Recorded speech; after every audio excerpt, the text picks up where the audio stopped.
here we are. Let's look around. See if we can dig up any clues.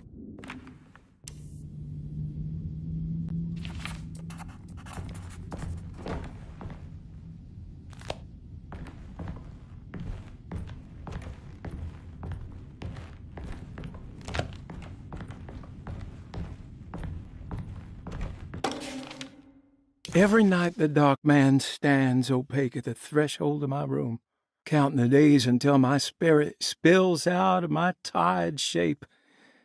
Only his pallid mask shelters my remaining sanity. Staring directly into the face of that demonic sultan would surely sunder time itself. Would he have looked the same to my father as he struggled for his life? Does his veiled face haunt my niece quite the same way? I wish so that I could rest my soul in that sunburnt convent of Tarawea. Would I find you there, Juan? Or Senora Perosi, back from the beyond? Every night I hide from him, moving from one misshapen memory to another. Scenes conjured out of fantasy and delirium. Places I struggle to even paint.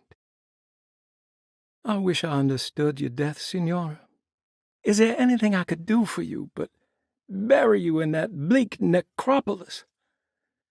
That triumphant chapel rising above the ledges and the oven vaults shall be your sepulchre, where you may rest, and I shall weep.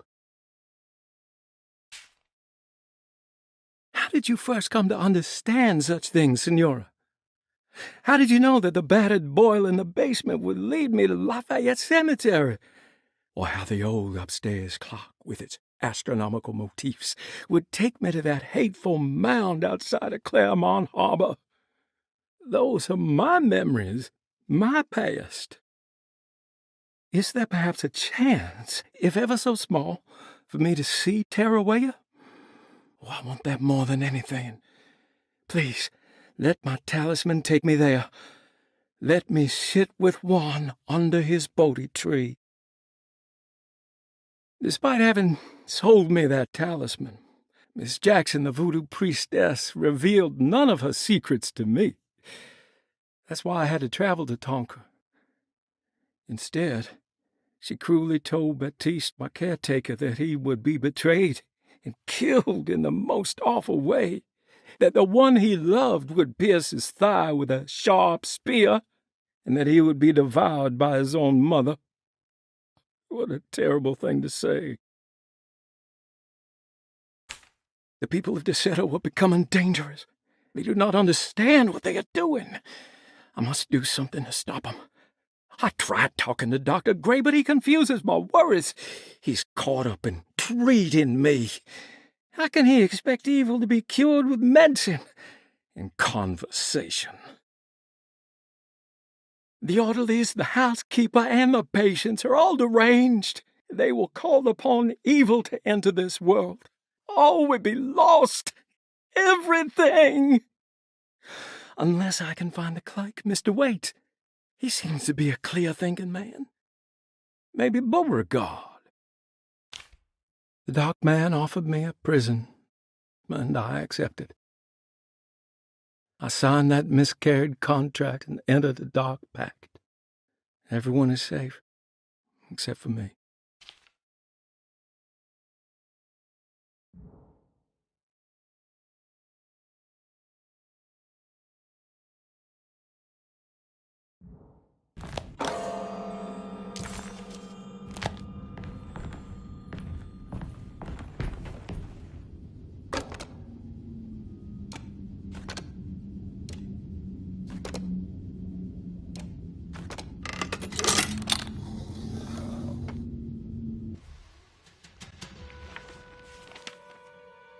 Hey, you know anything about this? Looks like some sort of talisman.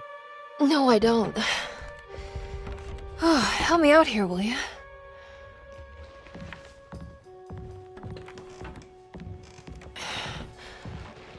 I would kill the guy to throw some of this stuff out. I'd be crazy too if I had this much junk lying around.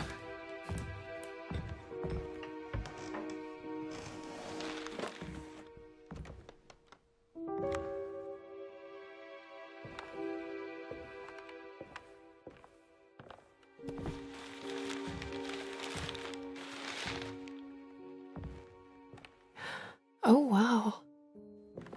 That's striking. I want to save this one.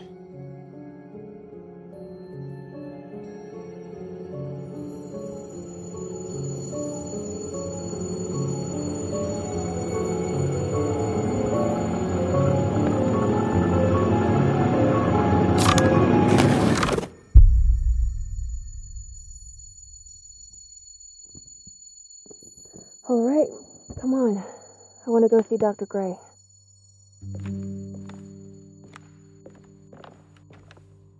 Come on, let's go. Yeah, I'm coming.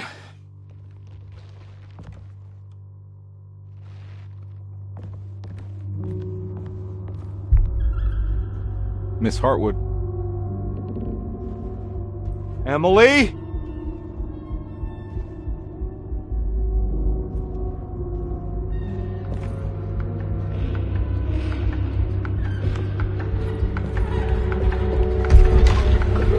What the hell is going on? Where am I?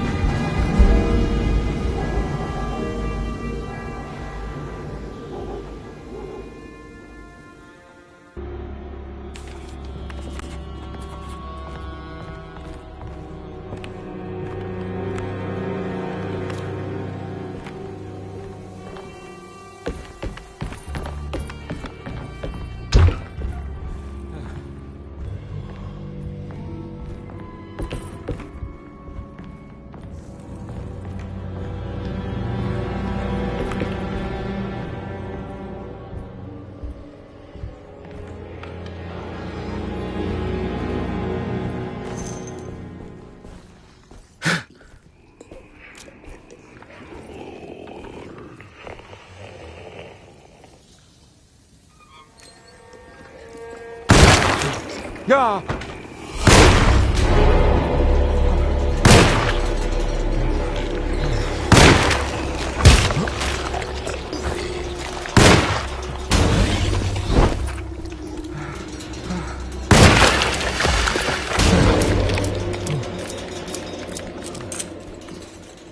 Christ, what the hell was that?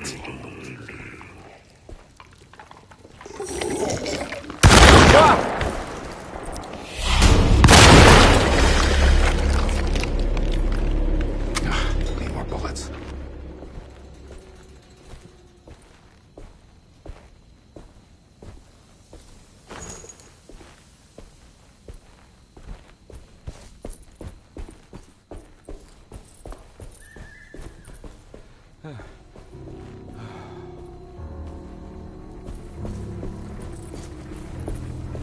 I can't go that way.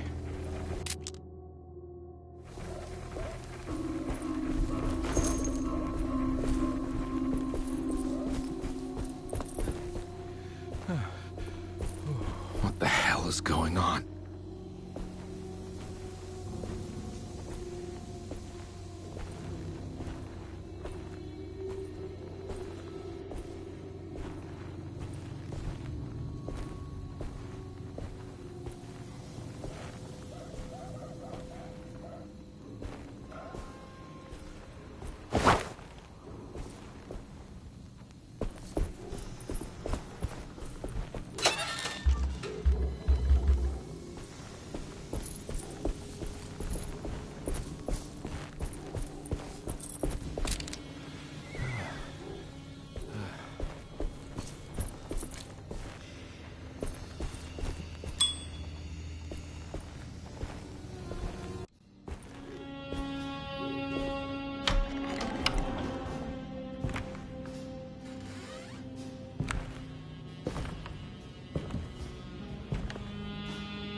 Don't let them get inside, Compare. They're not the good kind. Are you... Is this your store? There are no owners here. We both strangers in Jeremy's story. Jeremy did this. How? The pact with the dog man. Jeremy warned us, but we didn't think much of it. I'm Detective Edward Carnby. I was hired by Jeremy's niece to find him. Oh, yeah? How much you paying you? $150. She's sure getting her money's worth tonight. Are you a thinking man, compare? No, not if I can help it. You know, I think Jeremy's hiding in a way we can't find him. He has this juju necklace that guides him. The talisman? That's right. It's some magic charm he got from Miss Jackson down the street. The voodoo priestess? You know surprising things, compare. Yeah, the Mama Loa. Here, take the key. I locked the gate to save her place from all the ghouls and goblins getting inside. Maybe if you go there, you can find some clues to show you the way. Thanks. I'll have a look.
I can't go that way.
My weapon broke!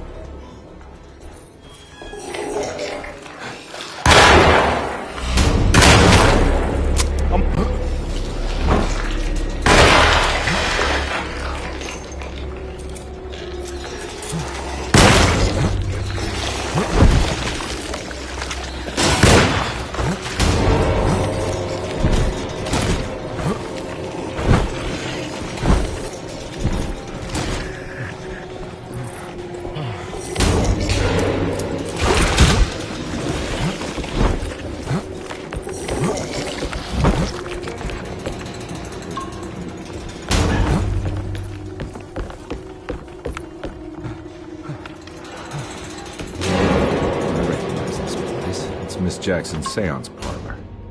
Let's see if she's got any information on Jeremy's talisman.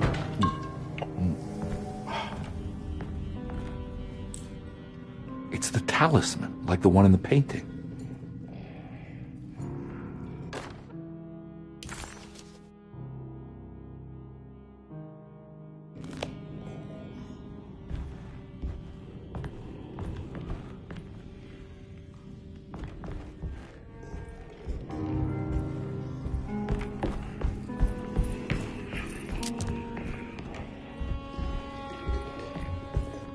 think it's meant for the talisman.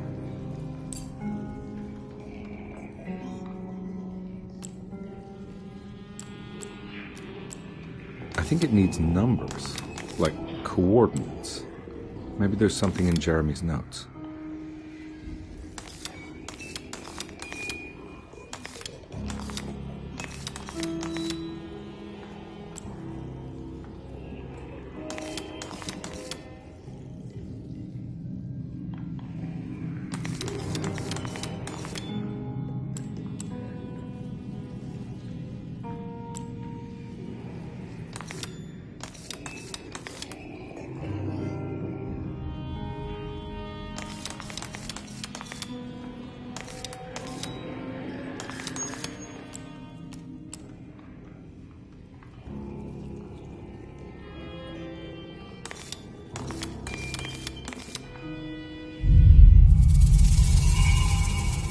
It's showing something. A place? Where is that?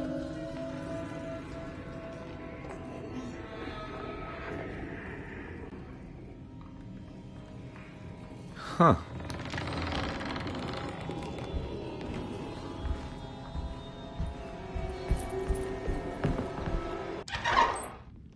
Detective, I was wondering when you were going to show up. Mrs. Thompson told me you were here. I understand you are working for Jeremy Hartwood's niece. Yeah, I guess so. I mean, you're not wrong. We came here for her uncle. I just didn't expect... I didn't expect this. You are Dr. Gray, right? That's right. You don't happen to have some identification, Detective. I'm not keen on having strangers prying into my business. Oh, Detective Edward Carnby, Decatur Street, New Orleans. Enjoying the Vieux Carré, Detective? Those old French quarters, the voodoo people, the gangsters.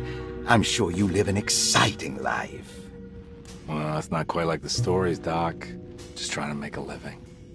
Aren't we all making a living? Well, welcome to Deseto, Detective. I hope your time here will be useful. Now, what can I do for you? Why don't you tell me where I can find Jeremy Hartwood? Why wouldn't that make for a short visit? I wish I could tell you, but I'm afraid I don't know. A drink, Detective? Anything brandy. Oh, you do belong in the French quarters, Detective. Armagnac or cognac? You know, just give me the cheap stuff. I'm not much of a connoisseur. Having low standards is not a virtue, Detective. Let me see if I can broaden your perspective. What can you tell me about Jeremy? I wouldn't want to go into details about his condition. Doctor-patient confidentiality. I'm sure you understand. Sure, but he is crazy, and he's gone missing. Why? Here, try this. Ooh, it's good. Got a bite? It's called a sidecar. The trick is not to be afraid of the tartness of the lemon. And for goodness sake, don't overdo the triple sec. Okay, what can you tell me about Jeremy? Well, let me think. He is an anxious man, constantly worried about events not presenting themselves according to his model of predestination. He complains about things not being carried out in the right order, and that some things simply shouldn't be. Is any of this helpful to you? Not really. I was hoping for some direction where to look next. I'm sorry. I have nothing for you then. You should talk to my orderlies. They have been looking for him for a while now. I'm sure they would appreciate your help. Yeah, I ran into Batiste earlier. Come to think of it, he might have given me a lead. Oh, excellent. So your investigation is already underway. I'm gonna go, but I'm sure we'll meet again. Looking forward to it. Safe returns.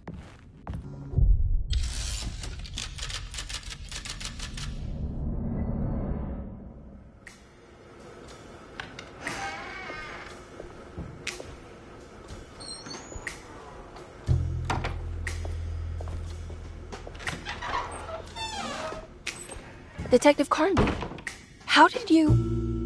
where did you go?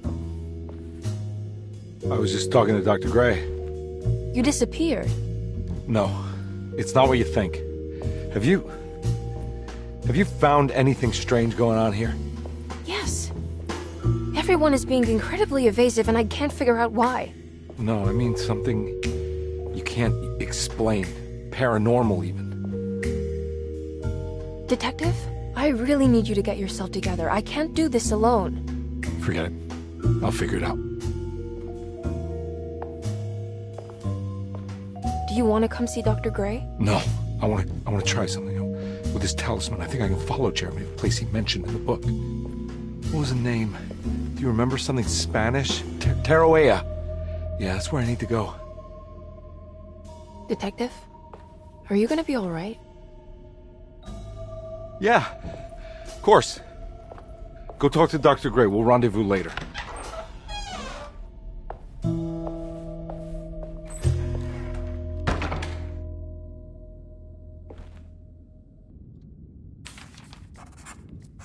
This talisman brought me back from the French Quarter in the blink of an eye.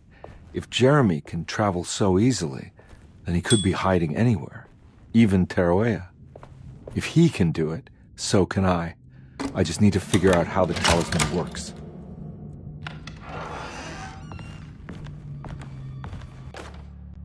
Saw your notice in the boiler room. You should know Mr. Chance won't be coming back.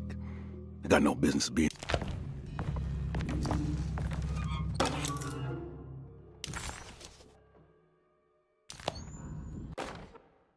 Dr. Elmore Lee Gray is DeSeto's chief doctor. Accounting and all administrative work is handled by me, Paul Waits. Magdalena Thompson, or Mags, is responsible for the household.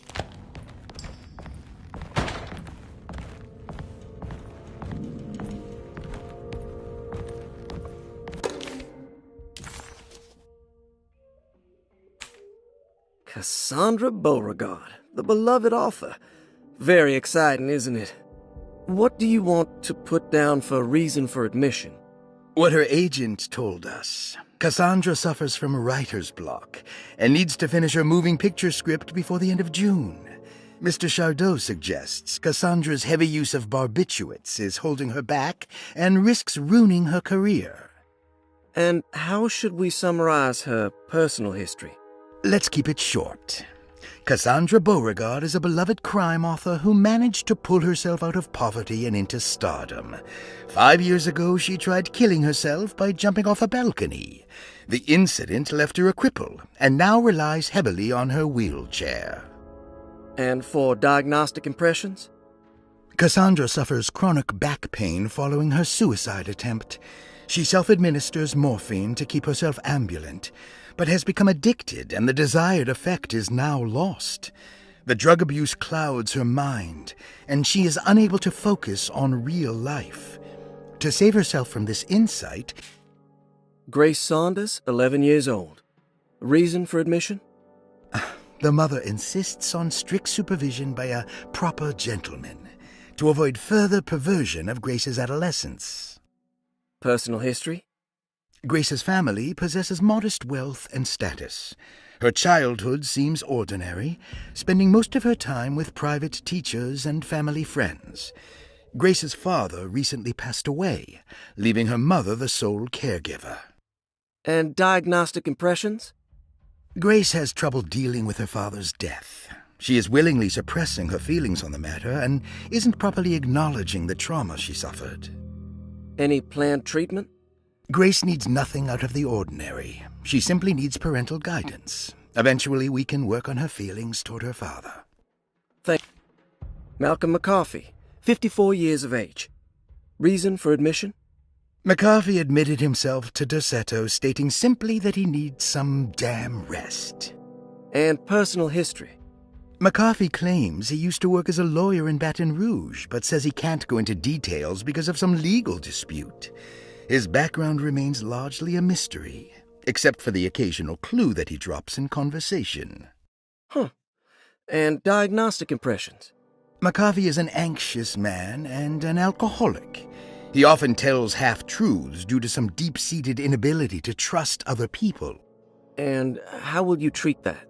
McCarvey will take some time to open up. Spending time with Jack's dog or the child should be good for him. Their harmless nature will help build his sense of trust. Elisabetta Perosi, 33 years old? What should I put down as reason for admission? Well, Perosi broke into Derceto and was found wandering the grand parlor. She was confused and suffered partial amnesia. She insisted she belonged here and offered to pay for her stay. Right. What do you make of her story? Perosi claims to have been a member of the Astarte artist colony some 20 years ago, a claim that seems contrafactual due to her young age. She looks to be and even thinks she is 33 years of age. That would make her a child at the time. It seems fair to say that Perosi's story is untrue, deliberately so or not. Diagnostic impressions? Do you have anything? Perosi's story is peculiar because she retracted her story about the artist colony. She no longer claims to be the same person as Elisabetta Perosi. However, my staff's research has confirmed there was a Perosi at that time who was in her early 30s. I suppose this case will take some time to investigate. How will you go about it? I wanted to contact the real Perosi, but it seems the whole colony disappeared one night. September 29th, 1915, during a hurricane. I will have to take it slow and figure out what this spell of impersonation could have been. Oh, I'm sure it will all clear up eventually. Thank you. Ruth Talon, 29 years of age. Reason for admission? Ruth's father wishes that his daughter be removed from New Orleans nightlife for the foreseeable future. He fears that her overly free spirit is tarnishing the family's reputation. Sounds simple enough. Personal history? Ruth comes from considerable wealth. Her family owns several hotels and restaurants. Unlike the rest of the family, her sense of adventure has taken her around the world, including France during the Great War as a photojournalist. The last decade, she has provoked many rumors of being a debauched flapper, bordering on nymphomania. And diagnostic impressions? Despite her father's frivolous reasons for her to be admitted, Ruth does seem to provide an interesting case. She is refreshingly open and doesn't shy away from talking about her life during the war or her continuous celebration after returning to the States. She is admittedly a sexual deviant and feels no remorse. And her treatment plan? Simply staying at Derceto should do wonders for Ruth. If not, at least for her family's reputation. Ruth doesn't need to change, but with therapy I might be able to share with her some sympathy towards her family.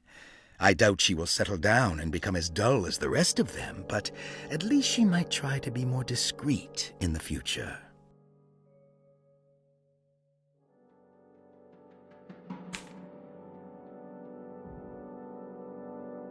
Looks like all the patients are accounted for. There's no way I can get into this thing. Better leave it alone.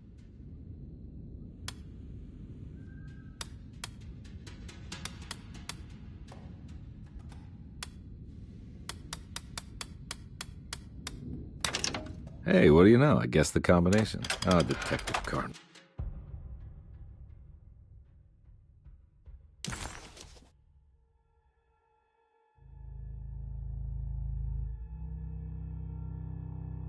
You beautiful bastard. How are you this good?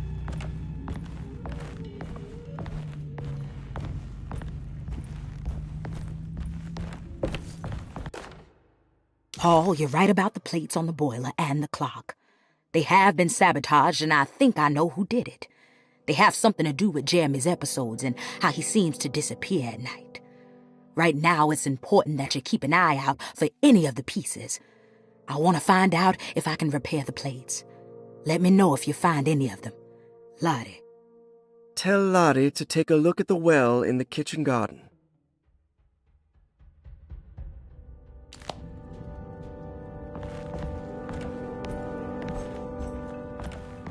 I need the key.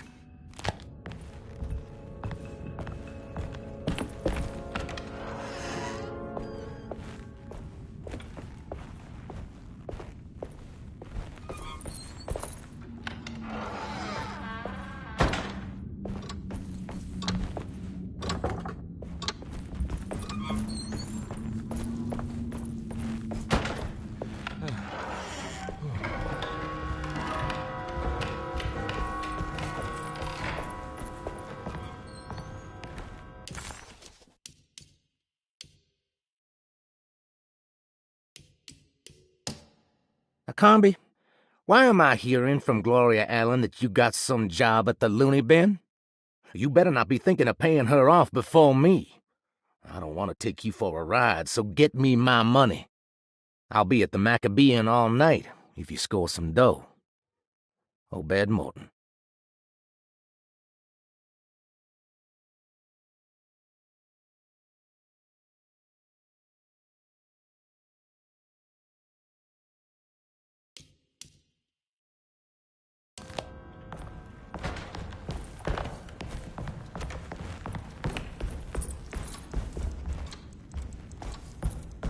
Oh. It's stained. This must be the clock, huh? Looks like the plate that held the talisman in the seance room. But it's broken. And, I need the key.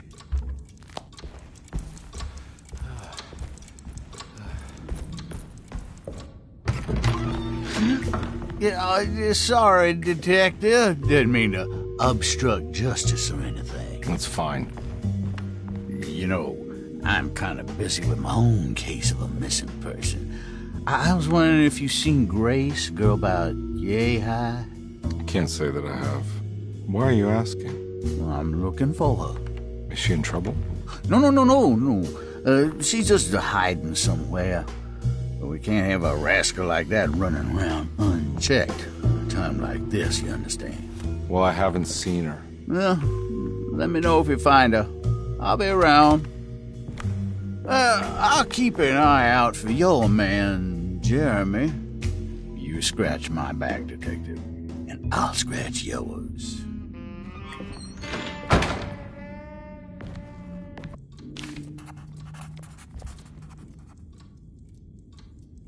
McCarthy reminded while Detective Comby was... If it wasn't for the collection of peculiar statues, the old astronomical clock would draw every eye in the room. To Comby, it wasn't the intricate clockwork that stood out, but the odd-looking plate on the inside. It reminded him of the ritual bench in Miss Jackson's seance room, where he had manipulated the talisman to open a door back to Deseto. He wanted to try to replicate the procedure, but found that the inner part of the plate was broken. He would have to find the missing pieces and put the plate back together. McCarthy reminded Detective Comby of an old barfly he used to know. He detested him. There was no getting around it. McCarthy was going to have a hard time getting on his good side.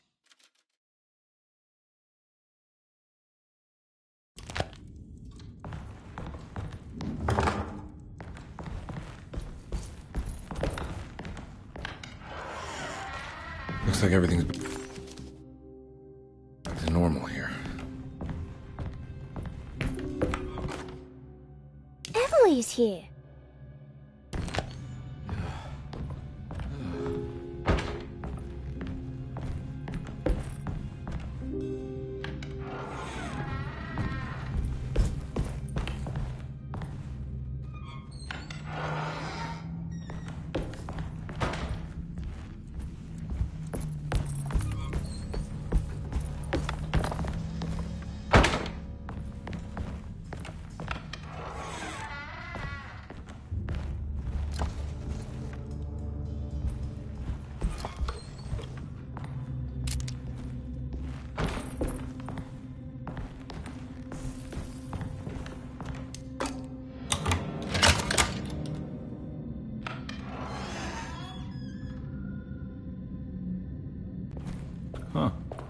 eccentric.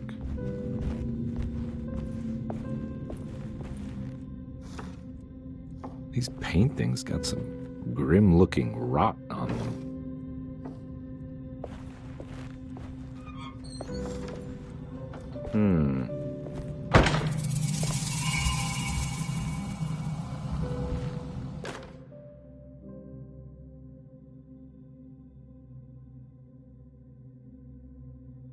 I did it! I crossed the thresholds to my intended destination without a focusing device. My talisman now knows these roads, and I have no need for the plates. I can find my way to Lafayette as easy as I find my own room. I visited the grave of my father and seen the oven waiting for me. Thank you for opening these doors. I now must summon my courage and go back to that hateful mound outside the oil rig. I hope you'll be feeling better when I return. Jeremy.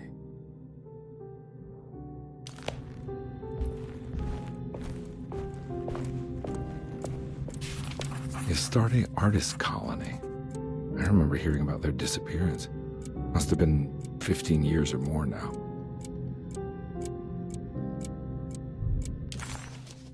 The simple astrology cipher was a favorite among the artists who lived in the house 20 years ago.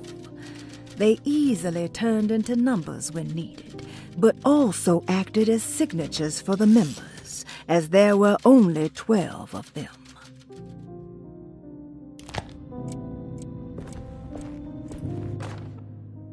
Will I need to remember how to get them out again? They are locked up for good reason. I am sure she is still able to whisper the answer in the ears of the wrong people. But not for long. I will see her burned soon enough. That black goat will be sacrificed to put an end to it all. Then it will all be over.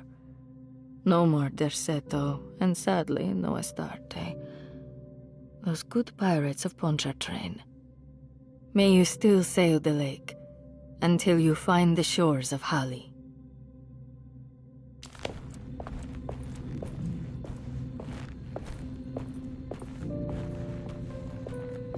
What are these symbols? Looks like alchemy, or star constellations.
Got it.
What happened?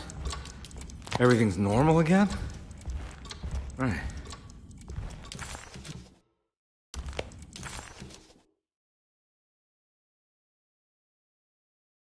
Detective Conby had a hard time understanding what had happened. It did feel similar to when he was pulled into the French Quarter, but with less power and purpose. Did he cause this, or was it something else?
Lost Plantations of Louisiana, Thierry Briclot, 1917. Derceto was a small plantation on the eastern shore of Lake Pontchartrain. The land was considered difficult for industry and was sold for only $30 to Elijah Pickford in 1818. Pickford employed hundreds of workers from nearby New Orleans to clear the woods and build a small plantation mansion facing the lake with a striking Greek Revival temple facade. Derceto kept a modest production of Barrique tobacco and indigo that persisted up till the Civil War. During the antebellum era, Derceto was the source of many rumors concerning voodoo and witchcraft. People who traveled the lake reported seeing people dance at night in front of bonfires, bleating and wailing. On June 17, 1862, Captain J.W. Norton of the Union Army recounts leading a raiding party from ships anchored in Lake Pontchartrain in order to seize control of Derceto and free the slaves working there. The captain was surprised to find the workers fighting back with unprecedented zeal. Norton's account describes these men and women as enraged with fanaticism. Pickford reportedly tried to placate the raiders, but was shot in the confusion. Captain Norton left the mansion burning and retreated to his ships with his men. Derceto was left in ruins for several decades. The ownership of the land was long disputed and returned to the Ledoux family in 1901. Several police reports were filed during the following years as the Ledoux tried to get rid of a camp of squatters on their land. The police made several visits to remove the trespassers, but the people kept returning. On November 1st, 1907, Inspector Leras of the police charged a deadly attack in order to save several children kidnapped by the squatters. Many were killed, and even more were jailed. The following year, Ledoux rebuilt Derceto, incorporating the surviving stone foundation and adding a magnificent wrought iron conservatory. The farmland had been reclaimed by the surrounding woods, so it was no longer profitable to use as a plantation. Instead, the house was turned into an artist's colony. The Astarte Artist Colony was a successful group of artists, including figures such as painter Heinrich Cassel and poet Nora Keith. The group was also known for their beloved Mardi Gras crew called the Pirates of Pontchartrain. On September 29, 1915, a tropical hurricane tore through Louisiana, causing Lake Pontchartrain to flood New Orleans. Due to the remote location of Derceto, it took almost 2 weeks for outsiders to learn that the artist's colony was abandoned. The 12 residing artists had all vanished without a trace.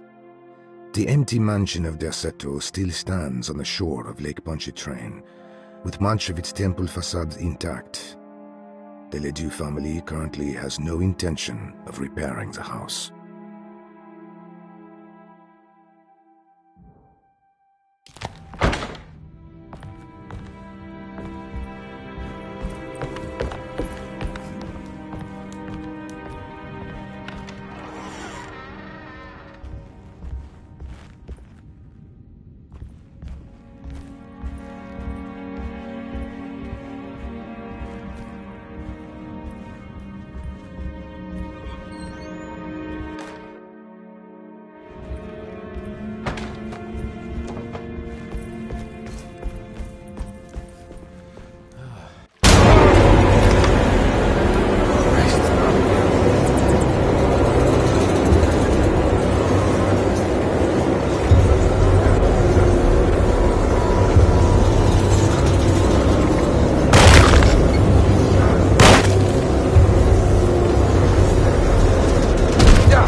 It's wedged shut.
in my kitchen.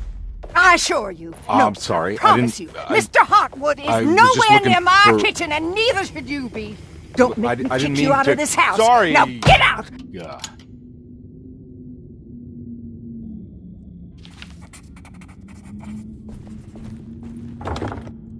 Conby was in shock, but also a little embarrassed.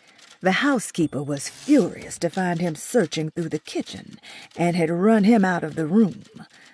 There was something strange going on with her, but it didn't feel connected to the case, so he decided to stay out of her way.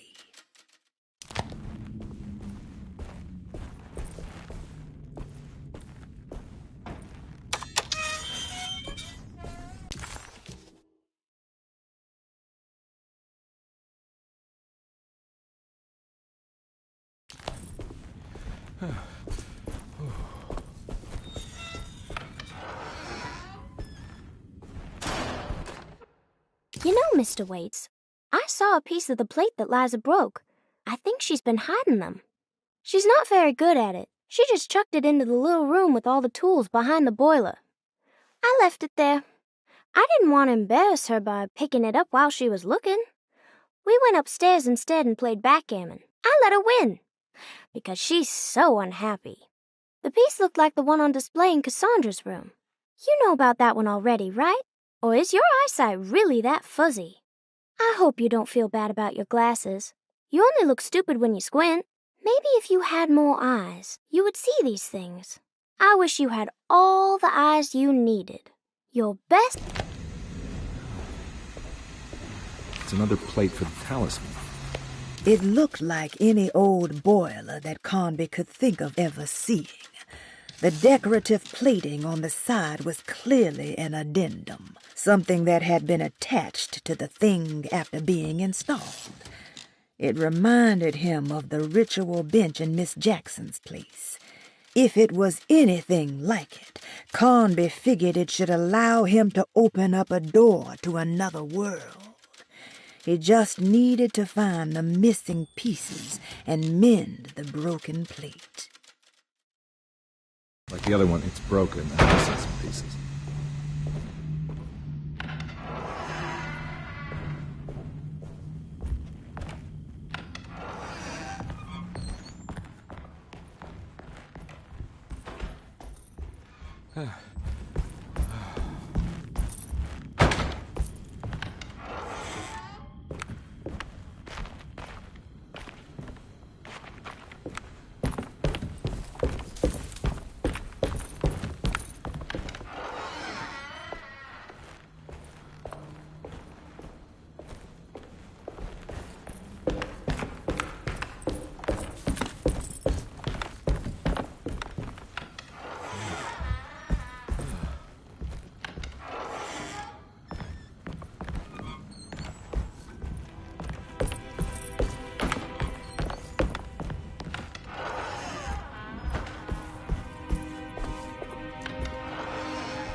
Got it.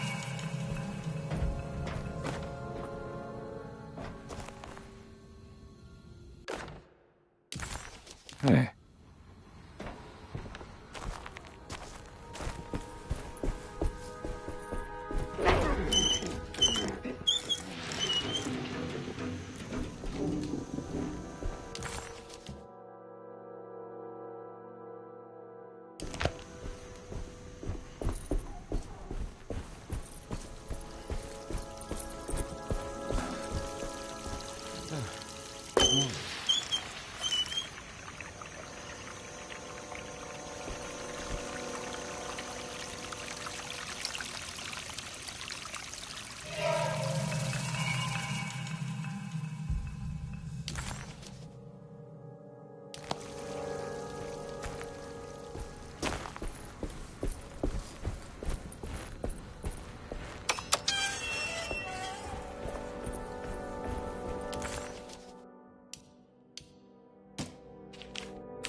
think I've seen this somewhere.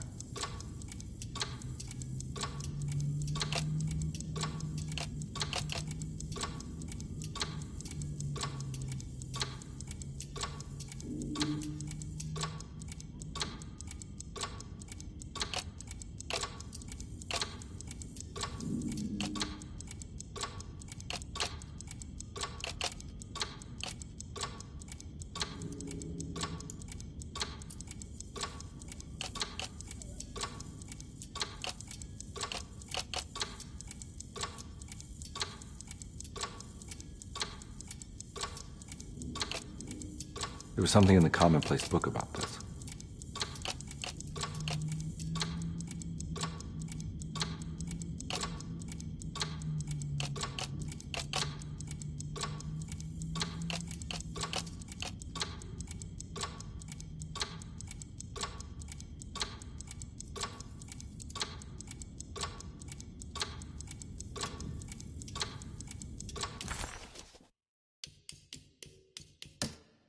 Every night the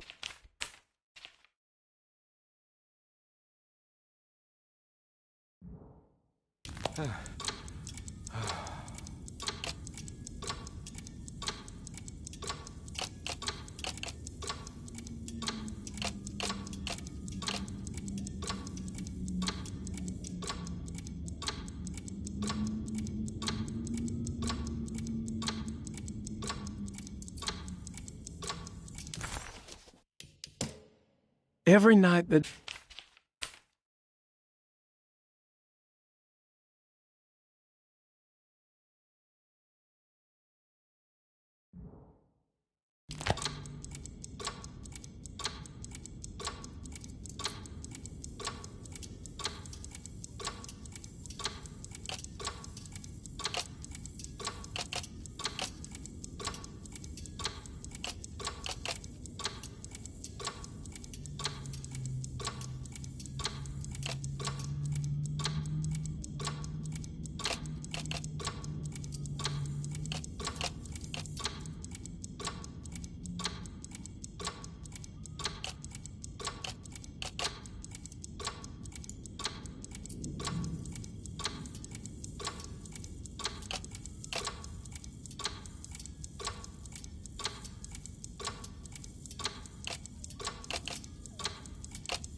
I think the clock broke. Or maybe it just stopped at a very precise place.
picture in the black glass. It's showing me something.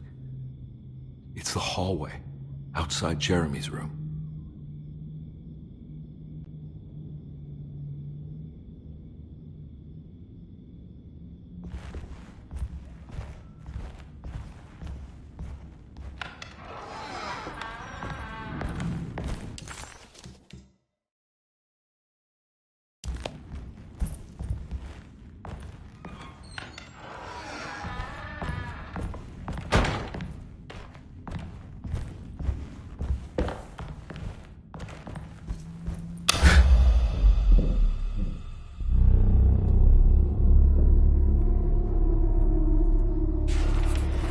As his pride faded, Detective Conby was left with a feeling of unease.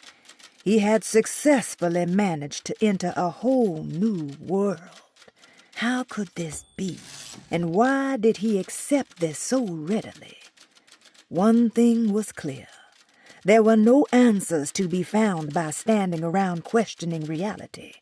Knowing only what he read in the commonplace book, Conby headed off to look for Jeremy in the hateful mound.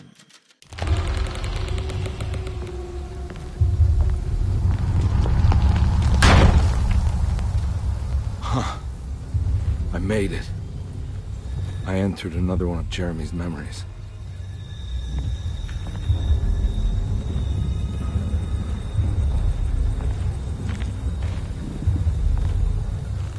Ugh.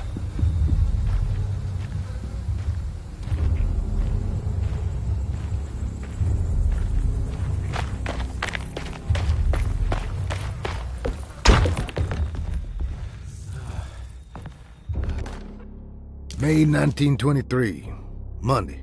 All okay, ready for delivery. Maintenance. Oil pump must be serviced. Any tampering causes large spills unless properly forestalled. Tuesday. Shipment delayed but delivered. Maintenance. Service bridge close to broken. Wednesday. Prospectors reluctantly agreed to show the burial mound to Mr. Hotwood, a painter, who read about our finds in the papers. He means to return tomorrow and try to find a way inside.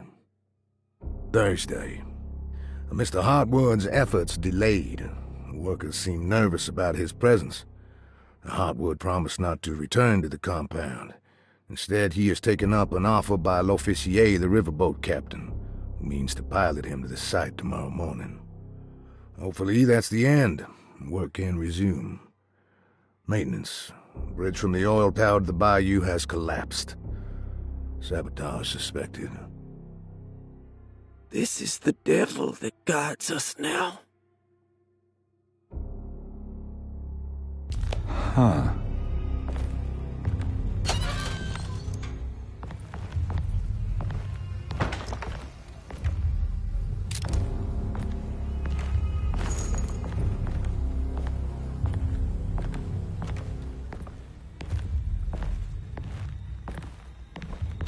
I need the key.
I'm all out of bullets.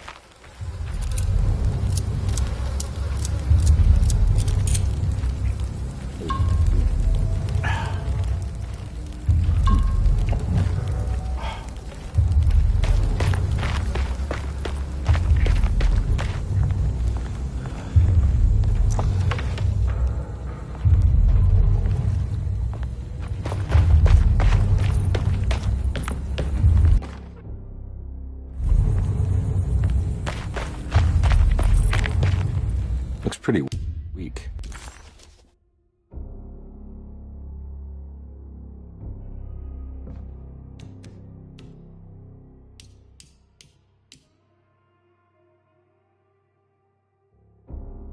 As the world moved into the new decade, America was spiraling into a maelstrom of debt, drought, and death. It was called the Great Depression and ruined many families. It was a fitting name, for poverty also breeds madness through desperation.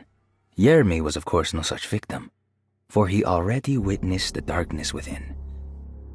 He knew the shadow that stood on his threshold very well. It wasn't new.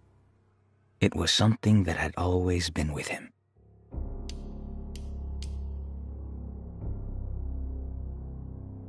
Bull worship is common throughout history.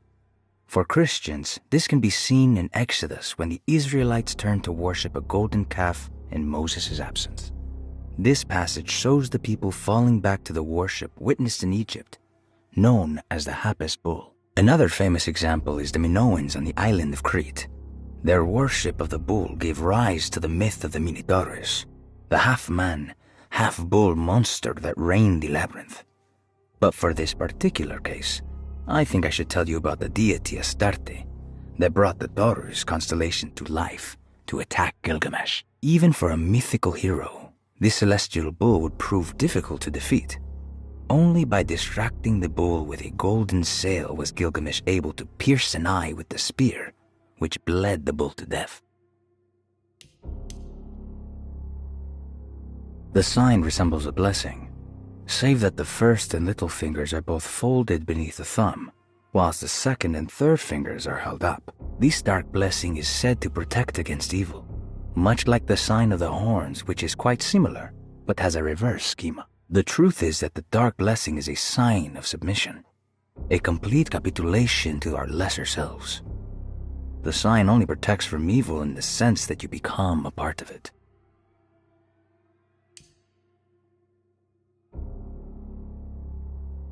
The lone and the lost walk a land of fear. When there is nothing you recognize or no one to trust, you prepare for the worst. Something is coming, and you best be ready. Take the gun in the parlor. Give them hell. New Orleans lies southwest of Derceto, along the great Mississippi River. Its old town, the French Quarter, or the Vieux Carré, is home of the proud and often rich Creoles. Wrapped around this center, you will find a large and eclectic city full of people, including the most mundane dock workers, reckless gangsters, jazz-crazed flappers, and of course, the mysterious voodoo people. At night, you can stand on the lakeside of Derceto and watch New Orleans glow like embers on the horizon. Derceto stands on a breeding ground for the grotesque, a temple devoted to rebellious growth, the most ugly and cancerous side of nature. You may be able to shield your psyche for a while, but rest assured your soul will come to pray to that hideous god in time. That is the story of every man and woman who gather around that ancient arbor. They all croak, bark, and bleat because their own bodies are afraid and they wish to repel the evil those words conjure. Iya! Iya! Instead of that blasphemous name, they gossip in hushed whispers the name of Derceto, Astarte, and the Black Goat of the Woods.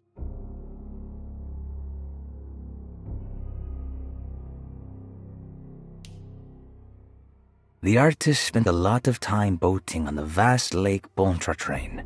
Poetry, painting, photography, everything seemed to become better by the shimmering water and the opalescent sky. One night, as the sailors returned to Derceto, they found a masquerade ball taking place. It must have been Perosi and Nora who invited their friends from the theater. The sailors quickly fashioned masks out of plaster of Paris and joined the festivities. They enjoyed themselves for hours before realizing time was not passing, nor could they find their friends. As they began to worry, they demanded that the guests unmasked, but they could not, because they were not wearing any masks. What a terrible thing to recognize that your betterment was an illusion, that you are so infatuated by the virtue of struggling that despite all your hard work, you made no real efforts to ever become well. Or that the treatment becomes such an obsession that instead of letting your wounds heal over time, you tear at the flesh in the hope that it will heal better and faster, if only it would bleed in the way you wanted. Do we ever become well? What do you think, Dr. Gray?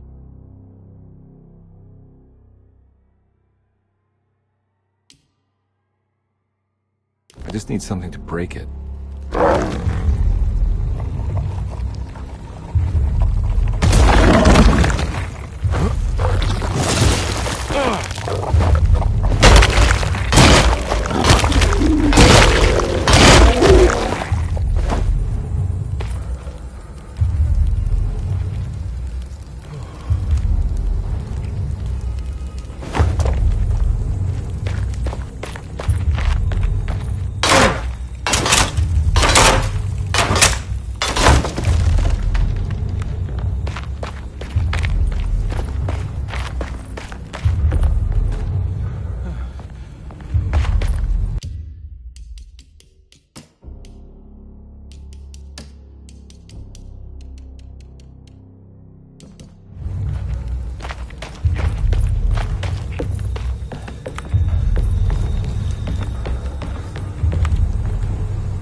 fateful mound Jeremy talked about in his book.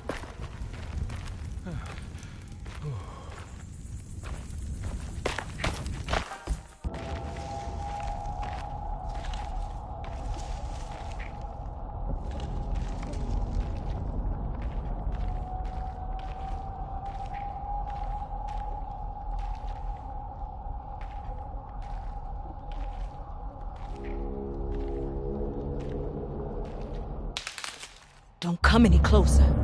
I'm armed. Get that thing out of my face. Who are you? What are you doing here? I'm just a detective trying to find something called Tarawea. You after Jeremy too? Why? I'm working for his niece. She wants to make sure he's alright. He might be unharmed, but far from alright. He's a curse upon Deseto.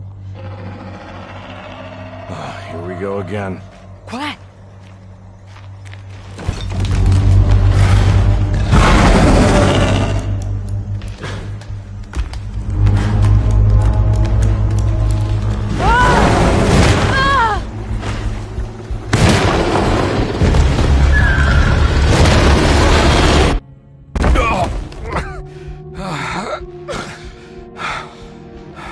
Oh, Christ in heaven.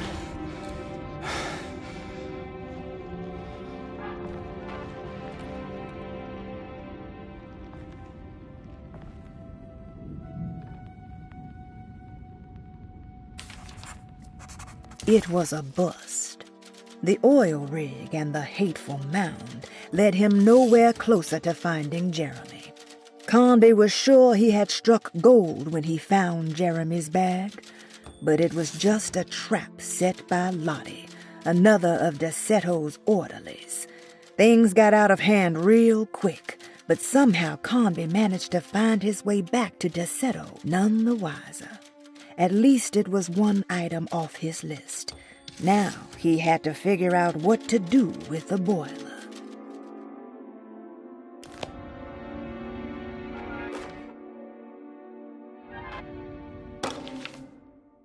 Reflections on the Power of the Verb in Certain Texts by Juan Luis Jorge. To act is in itself divine. Even the slightest movement of our hand is evidence of our soul in motion. Yet our free will is so easily overwhelmed by the dullness of everyday life. Our actions become rote and rigid, in spite of luxury and comfort. True divinity is found in the choice of leaving the stage where we all perform. People who discover this freedom unexpectedly will be struck by the terror of this revelation and become paralyzed, or worse, turn to suicide. However, if you are able to weather that storm, you will discover that there is a divine path beyond that fear. There is a chance to dismount your destiny and make something new. Something that hasn't been planned for or predestined. There is difficulty in explaining this type of acting as it transcends our everyday choices. This isn't some banal decision choosing one career over the other, or even who I should marry. Leaving the stage, no matter how, isn't a matter of course correction. It's a rejection of the story that the Creator is telling.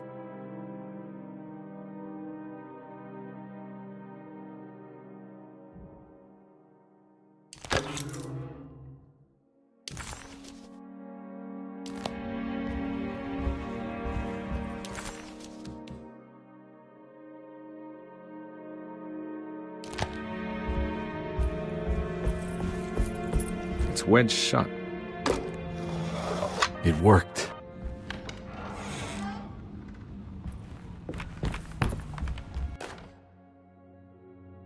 The Barlow lens. Instructions. To double the magnification of your telescope, simply fit this Barlow lens to your instrument. Then operate the fine tuners to adjust the distance between your lenses. This is easily done while looking through your eyepiece. Simply search for a position where your picture is clear and appears flat. When correctly tuned, your telescope should present a clear picture with magnificent magnification.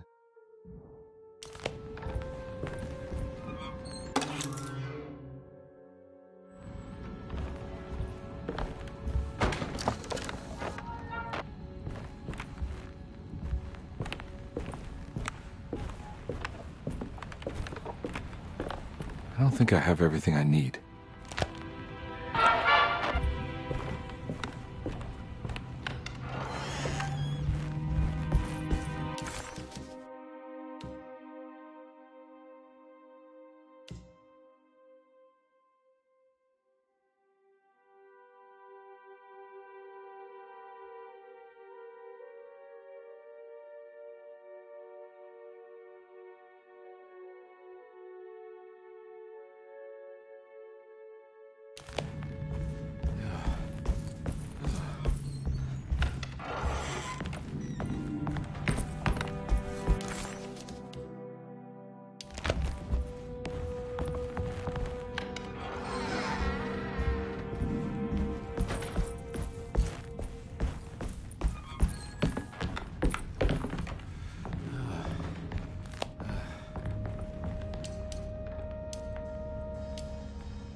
There's something missing.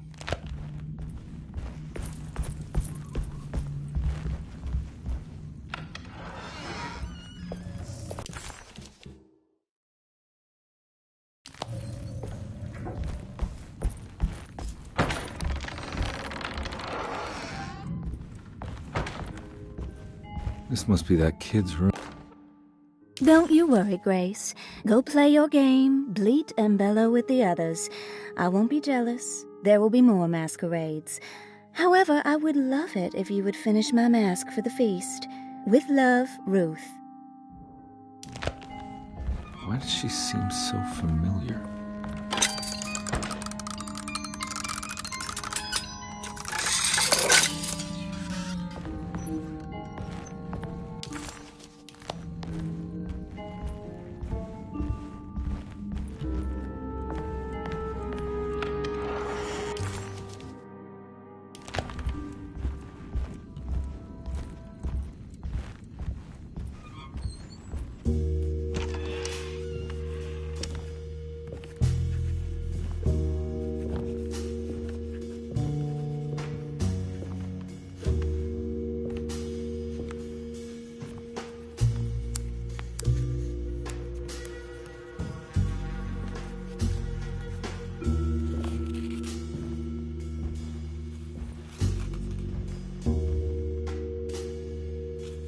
What you got there? You drawing something? Nothing special. I'm just bored. Do I know you from somewhere? I remember you, Mr. Conby. From where? Don't touch that.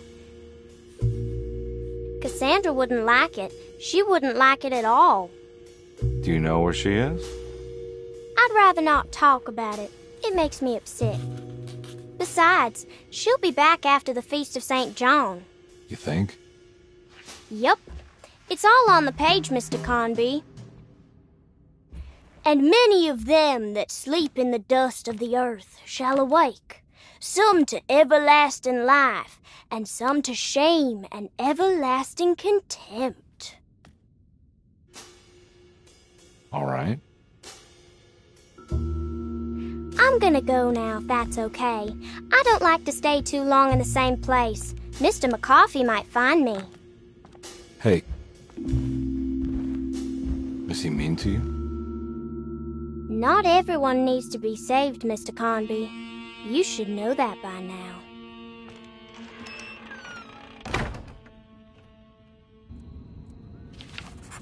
Why did that girl look so familiar? Detective Conby just couldn't quite remember. His last few years were clouded by a drunken haze, a haze which now had turned almost opaque. Considering their shared past, Grace had every right to feel slighted, but it wasn't in her nature. She was amused.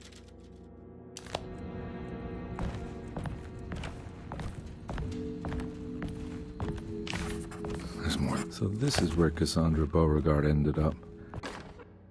Miss Beauregard, I picked up your medicine at the post office today. As you understand, it needs to be administered by the orderlies for your safety. I've put the box in Lottie's room for now, and I'm sure she will find you as soon as possible. Mr. Waits. For some reason, I thought she died years ago. If I find the full set of bottles, then maybe I can make something out of the stains of rot. I don't think I have everything I need.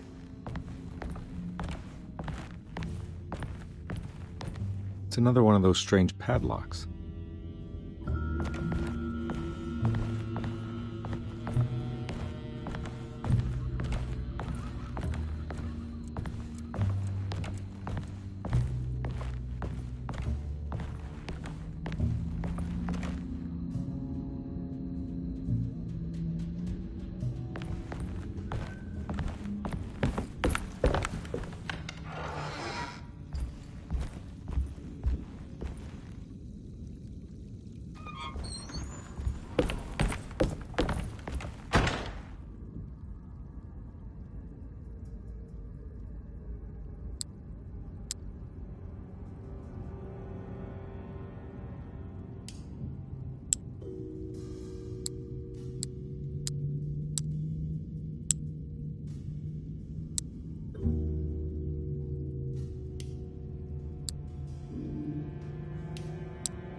The medicine bottles had stains of rot on the labels, suggesting some greater shape. They just needed to be put in the right order. But for what purpose?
key.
Huh.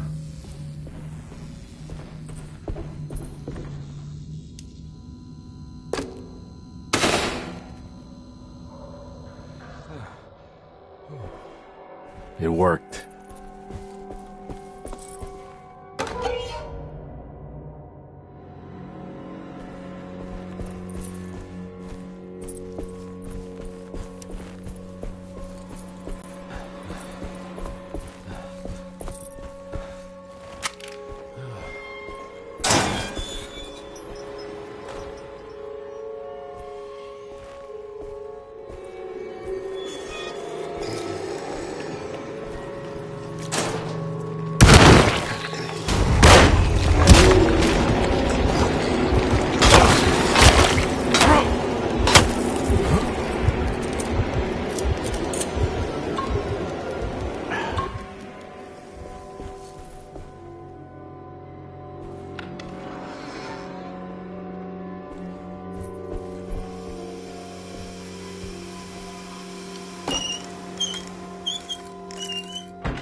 Jeremy?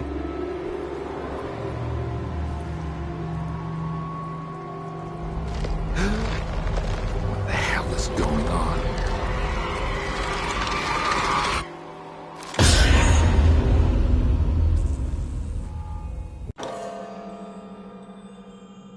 Where's the body?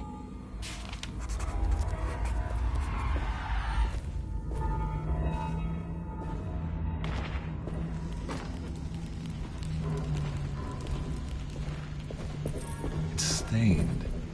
Looks like some kind of rot.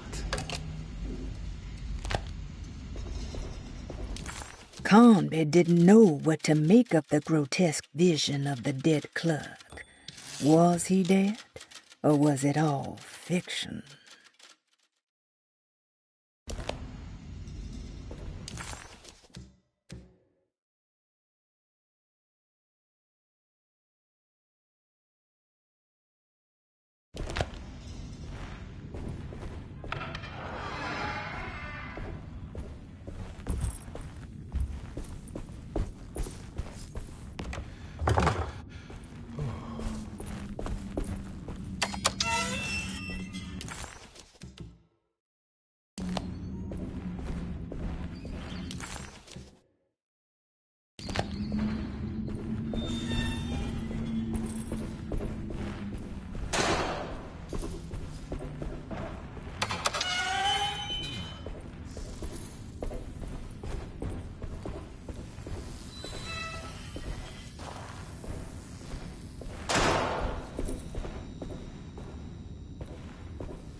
Asleep, with an anesthetized mind, Yermi filtered these words from Darceto's gangrenous ground. Ever their praises, and abundance to the black goat of the woods.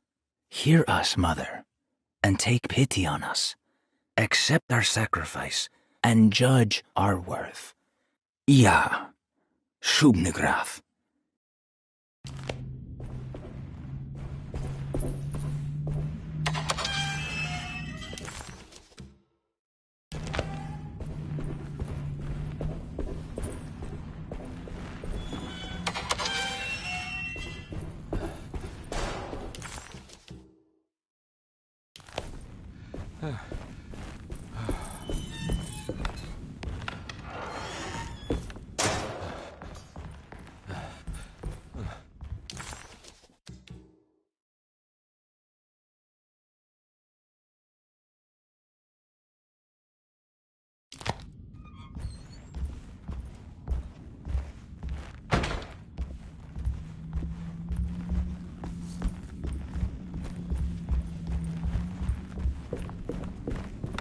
It's wedged shut.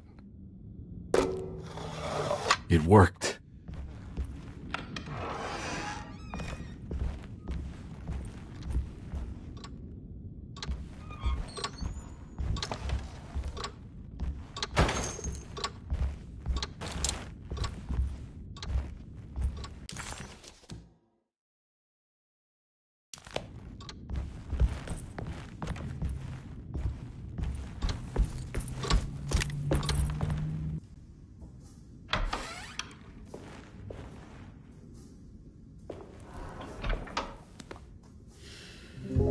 Detective Carnby, how good of you to come. Let me pour you a drink. What happened here? This place looks like it was hit by a bomb. Welcome to the madhouse, Detective. Thanks. Did the ceiling just collapse? I heard it was something in the attic, something that was supposed to happen but didn't. How that could have such consequences is beyond me. The truth is, I don't know why the room looks like this. But I bet your friend Jeremy does. You know where I could find him? Oh, somewhere in his past, I suppose. He keeps going on about that mysterious dark man. I think he is hiding from him. Or maybe he's with him. I can't really keep up. I don't worry much. Take a look around this room. You may think it looks spectacularly devastated, but I just think it's finally found its stride. It fits perfectly with the state of this place and its loonies. The same goes for the nonsense with Jeremy. In my eyes, we've finally managed to match the wild ride inside all of us. Well, I'm happy you find the evening still harmonious. I hope you don't mind me setting things right. Jeremy's business, that is. This room looks beyond my capabilities. Good luck, Detective. Hope to see you again soon. Yeah. Evening, miss.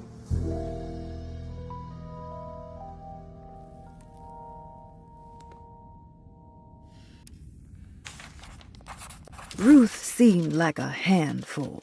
Her talk about Jeremy and the Dark Man made it sound like she might know something of importance. But ultimately, it felt like a dead end.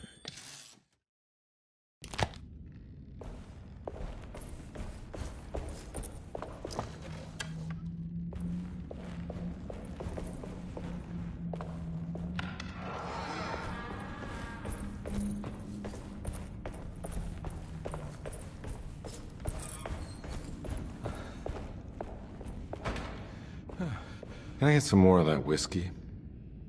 Go ahead, Detective. I don't think I can stomach any more anyway.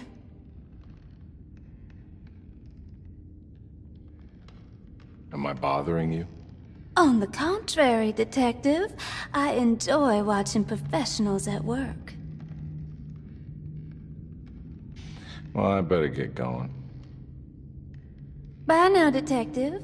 Don't take any wooden nickels.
Ugh.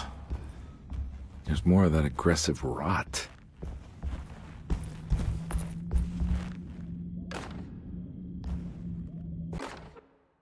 On the commonplace of evil, there lies virtue and stark irreverence, careless thoughts of luminous indifference. But blame not the beast we once were, which science so often wished to refer. Not the wicked full of sin, it is you who stand and grin. All our good intentions aside, whereupon we build our pride. Sunless solitude, follow not this corrupting light. Prophets of confidence always crashes out of sight. Hear me, for we all bear this mark. Thus we must remain alone in the dark.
The rot made the shape of a snake. There must be something important to find here. Maybe it has something to do with the numbers on the labels.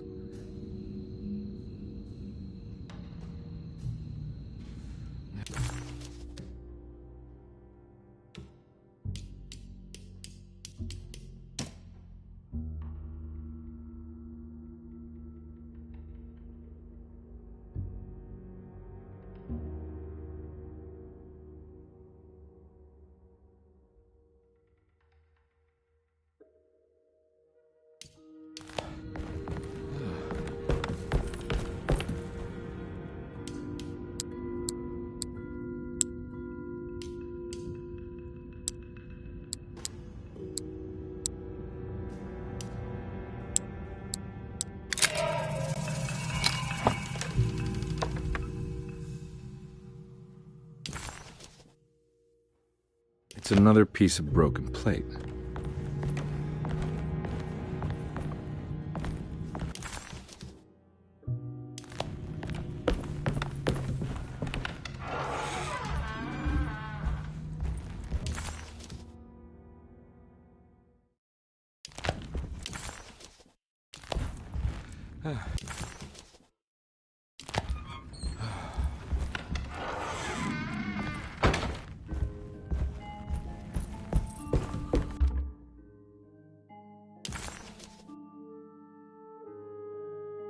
What a terrible thing to recognize that your betterment was an illusion. That you are so infatuated by the virtue of struggling that despite all your hard work, you made no real efforts to ever become well.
Black glass is showing another room. Must be a way to another one of Jeremy's memories.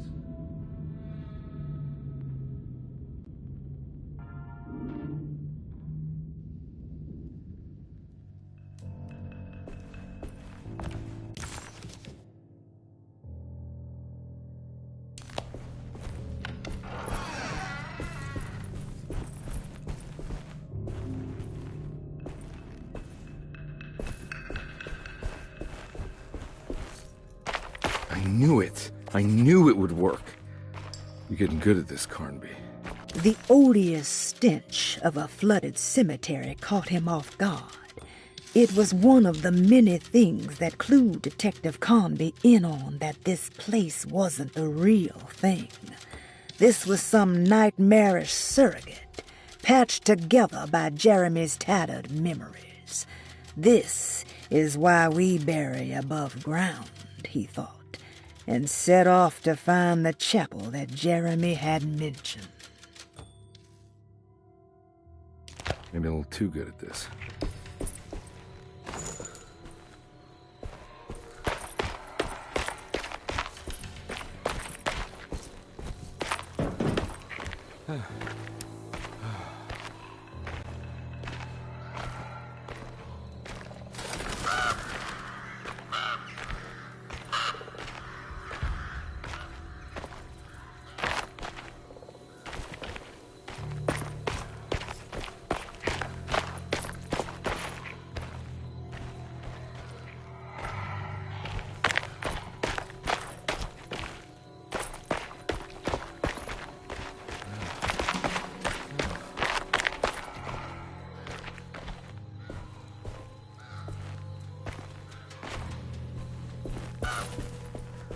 Hartwood's family crypt.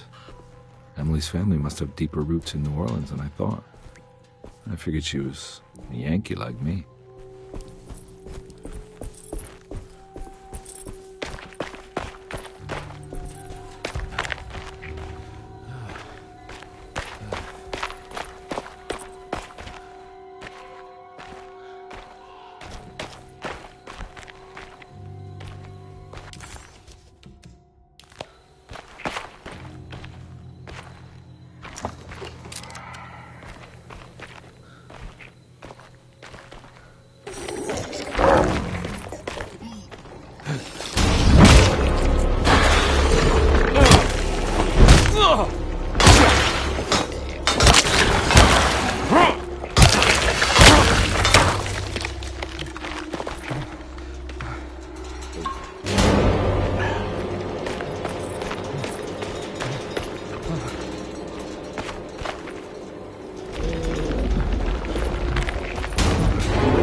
Now what do we got here? There's something missing.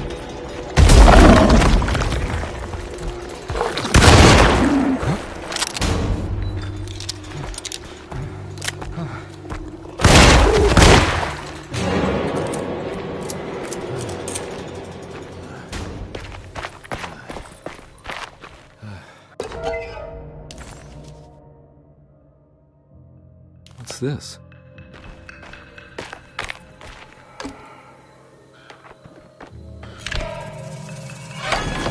Got it.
Jeremy sketched this chapel in his book, so it must be important. Looks like I'll need more medallions to open it, though.